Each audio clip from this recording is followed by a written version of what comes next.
hindi sana tayo umabot sa ganito. Kung marunong ka lang magbayad ng utang mo. Hoy, Gilagin! Sabi ko, utang lang ako. Hindi ko sinabing kung kailan ako magbabayad. Kaya maghintay ka! Uy, Burat! Hanggang kailan ako magantay? Ilang beses na kita siningil. Puro ka pa ako. Hindi ka naman nagbabayad. Sa bagay, ganyan naman talaga ng palautang. Kung sino pang may utang, siya pang galit. Hindi ko kasalanan kung ba't mo ako pinautang. Masyado ka nag-aapura. 1 year pa naman yun ah. Kung ganyan ka, hindi na lang ako magbabayad. Ganun ba? Hindi ka talaga magbabayad sa utang mo? Pwes, ito na lang ang baril ko maningil sa'yo! Mata! Utan niyo!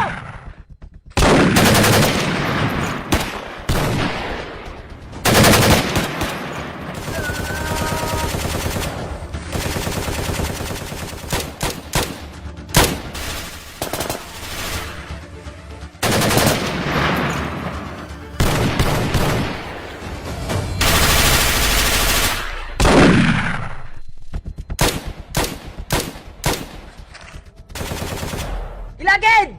Tapusin na natin to! Dahil kahit anong mangyari, hindi kita babayaran! Burat!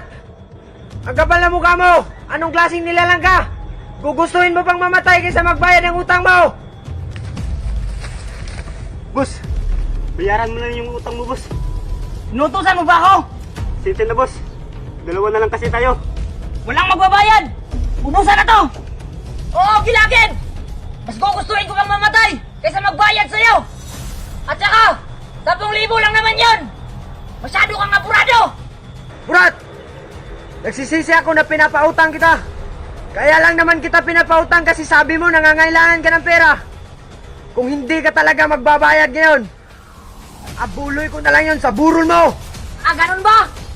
Sige, tapusin na natin to! Patitin! Supin mo!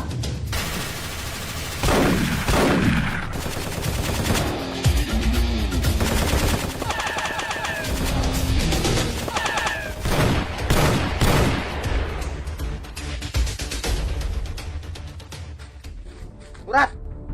Hindi ka sana mamatay ngayon. Ang kunat mo kasi singilin. Mas matigas ka pa sa magpuno.